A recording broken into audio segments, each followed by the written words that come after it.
Join me as we learn Chumash for Friday, the sixth Torah readings of Acharei Mos-Kedoshim combined. Yesterday we discussed different laws pertaining the many mitzvahs that are mentioned in this week's Torah reading, whether it's deals of honesty, respect for the elderly. Today we continue with the more mitzvahs that are mentioned in this week's Torah reading, beginning with those of social behavior. Verse 33 in chapter 19. When a convert will dwell in your land, you must not taunt him. Verse 33, Rashi, what does it mean you should not taunt him? So Rashi explains as follows. Just 1 second. We're talking about words. This prohibition is talking about do not pain him by saying things which are painful. You shouldn't say, Emish, yesterday, you were an idolater. Now you want to come and study Torah that was given by God. Where do you have the right to do so? And this is called taunting them and reminding them about their past. Verse 34. Rather, the convert who dwells amongst you should be like a native. The convert who dwells with you. And you must love him as you love yourself. Because you yourselves were converts or were strangers in the land of Egypt. I am God, your God. Rashi, what's the reason why the Torah adds on a reason to the obligation? You want to tell the guy, hey, you're a convert. A blemish that you have, don't tell somebody else, don't embarrass somebody about something that you yourself have the same problem. So the same way you were a stranger in the foreign land and you served idolatry, so too, what are you telling me? Hey, you served idolatry, you did it yourself. Ani Hashem Alekechem, Ani am his God and your God, the converts as well, and therefore you have no right to taunt him. Now we continue into business ethics. Lisasu aval b'mishpat, do not commit perversion and justice. Bamido b'mishkal, whether it's regard to measures and length of area. Ubamsura, and with weight, whether it's liquid or dry volume. Lisasu aval b'mishpat, Rashi continues, im ledin. Number one, this has to do with, it comes to a case where two people come in front of you. Then it already said you should not do corrupt justice when injustice. So then what is the judgment in justice that's referring here? So therefore the Torah continues to enumerate and says, these are that your measurements and your lengths of area and your weight and the liquid dry volume should all be according to and exactly. That teaches us that any person, you go to a store and they measure something, he's called a judge, and you have to make sure that it's done correctly. Because if he lies about the measurement of something, it's as if a judge who is perverting justice. And even worse than that his sin is considered disgusting or a perversion. It's something which is loathed, contested, and disgusted by. As we mentioned this by the same way when a judge who perverts justice. And he causes those 5 things that we mentioned by a judge, which is, he perverts and he contaminates the land. He desecrates God's name. He caused the divine presence to leave. And causes the Jewish people to be killed. And causes them to be exiled from their land. So too, that we find the same way this is referred to a judge, this also goes to a person who's measuring and weighing things, that this makes a difference as well. What are these different items? Bamida, sumida sa'aretz. This is by measuring the length of something. B'mishkal kamashmoy, which means the weight. B'msura mida salach, that's by liquid weight. And that as well, that it tells us there's liquid weight and volume, that both of these are, a person has to be careful when weighing to make sure he does the correct measures. Verse 36. Moiznei tzedek, avnei tzedek, efes tzedek, v'hin tzedek. You must have accurate scales, accurate weights, and accurate ephah. An ephah is about 24.768 liters, which is about 6.5 gallons. And for measuring volume, you should have an accurate way of measuring as well. a hin that the Torah mentions here is about 1 gallon. Yi alechem you should have. Ani Hashem Elokeichem I am God, Acharei Mos-Kedoshim that took you out of the land of Egypt. Rashi, Avnei Tzedek came mishkolos sheklin kenegdan. What does it mean? Stones of justice, of righteousness. So we translate it as accurate scales, and that was because the scales have on one side a stone that tells you how much each thing weighs, and therefore it weighs it on the other side. So if you have an inaccurate stone, then you're going to get an inaccurate weighing. Eifas tzedek, which is himid sayavish, that's measuring things in dry weight. Hin zumid salach. Hin, that's the measurement of liquid weight. Acharei Mos-Kedoshim that took you out of Egypt. This is almanas kain. I've taken you out of Egypt for this reason. Davar acher, another explanation. Ani evchanti b'Mitzrayim ben tipa shel b'cher lo tipa shel ein b'cher. I, at the time of the death of the firstborn, which was the 10th plague, I noticed and I made sure to differentiate the difference between the drop of a firstborn Jew to the drop of a firstborn to the drop of a non-firstborn. And therefore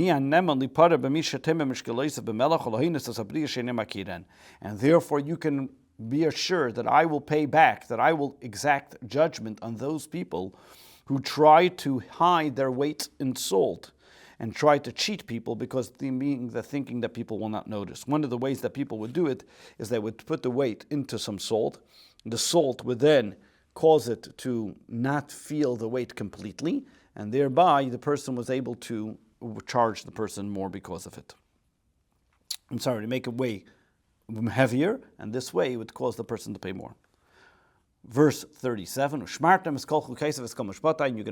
shall watch, and you must safeguard my rules and my ordinances, and all my rules and their laws, and you'll do them, and I am God. Chapter 20. The Torah now tells us about concerning the laws, punishment for serving the Molech or divination. And God spoke to Moshe saying, and to the Jewish people you should say as follows. Ish mibnei Yisrael, any person from amongst the Jewish people. Umin hager agar b'Yisrael, or from this convert that lives amongst the Jews, asher yitem ezarei leMolech, that will give from his offsprings to the Molech. Mois yumus, he will be liable of capital punishment, he will be put to death. Am ha'aretz yergemu be'evan, the people of the land will pelt him with stones. Why the people of the land? So Rashi explains as follows. B'nei Yisrael to Deimar, and to the Jewish people he should say as follows. This Torah reading is coming to tell us about what he said previously in the Torah reading that we learned in Acharei Mos, where it told us about the prohibited relationships. We'll notice that over here, a lot of it is a repeat, and this is, as we mentioned many times, is because over here it tells us about the punishments. Before it was the warning, and now it tells us about a punishment, because there is no punishment unless there's a warning, and the obligation and the repercussions from it are set in this week's Torah reading. Mois yumas, he will be liable of capital punishment. Who is going to kill him? Beis bebezdin, the bezdin. V'im ein koich bebezdin, if the bezdin does not have the power to kill him at the time, then am ha'aretz m'sayyin, then the people of the land will help bezdin by pelting him with the stones. Am ha'aretz, what does it mean, the people of the land? The people of the land, am shebegina nivras ha'aretz, the people that because of them the land was made. Am shasidun leidesharetz. This is the nation that will eventually inherit and get the land. Al-yidei mitzvos halalu, by observing these commandments and making sure not to contaminate the land with these impurifications and these terrible ideas. Verse 3. V'ani etein aspanei b'ishahu. And if he is not put to death, then I will instead put my attention upon this man. And I will cut him off from amongst this people, meaning that it will die a premature death.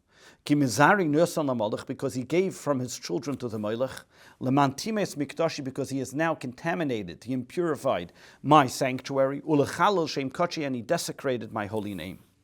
Rashi. What does this mean? Pinaishali, I will pay my attention on him to punish him. I will move away from everything else that I'm doing and deal with this individual, in this person, only in him. Ba'ish, in this individual, not in the community. When it comes to the cutting off, meaning that the punishment of God cutting off of a premature death, that's only to individuals, not to an entire community. Ki mezari nosan l'moilach. If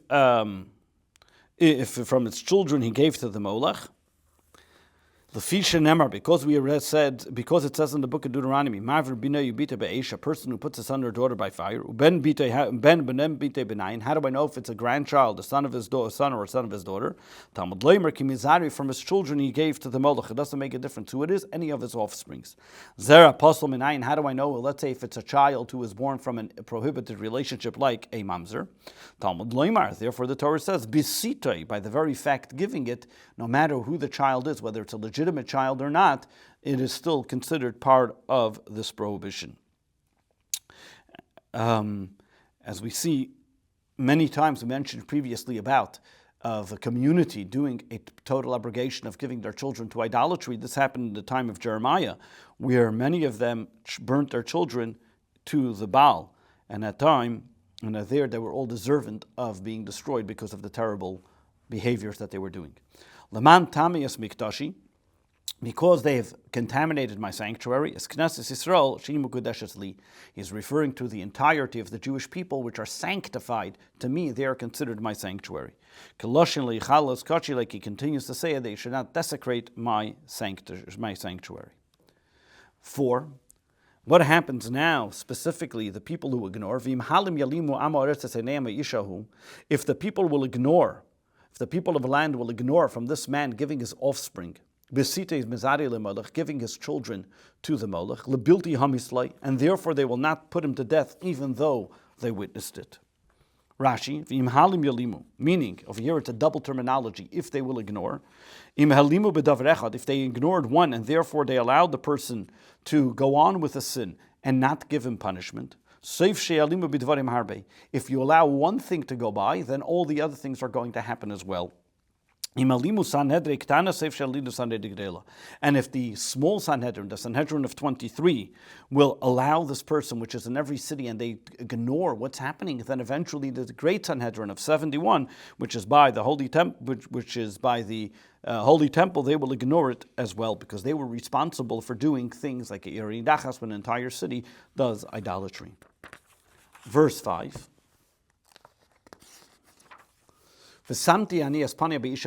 And I will set my attention upon that man, and by his family, and I will cut him off, and all the people that follow along with him, who stray after him, who follow astray or go according to follow the Molech, mikerev amam, from amongst their nation. Rashi, Rabbi Shimon said, what did his family do wrong that they are going to be punished as well? To teach you. You don't have a family where there's only one person and none of them are considered as, the word moiches comes from the word a person who's in charge of the taxes. Meaning, if they're one person stealing, that means the rest of them are also part of it. The idea was that if a person's a thief, then you have many of them, the very fact that they're covering for him, that means that they're part of that thievery.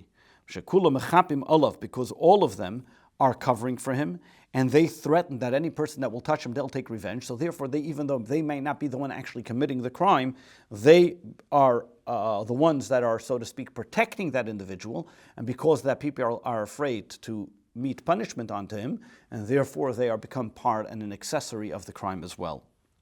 The terminology that Rashi is using here is from the Talmud, that at the time there were people who used to go collect taxes, and it wasn't considered the most honest way of collecting it. They would use their authority in more ways than one, and they would steal from the people without any righteousness. They decided that this person has to give more for whatever reason because they got a commission on whatever taxes they brought in, and therefore the Talmud says that these are people that the whole people, anybody that's associated with them is liable just like them and cannot be trusted.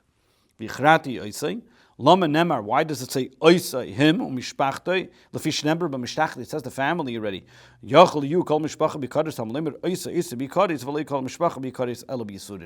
Why does it say him and his family? Because he is the one that gets the curse that dies prematurely. The rest of the family just goes through pain and suffering. because they were covering for him, so therefore they're not exactly like him, so therefore the punishment is a little different. Liznes Acharei Mos-Kedoshim, to follow and to go astray after the Melech. Why does he mention, and he continues to say again the same, the Molech?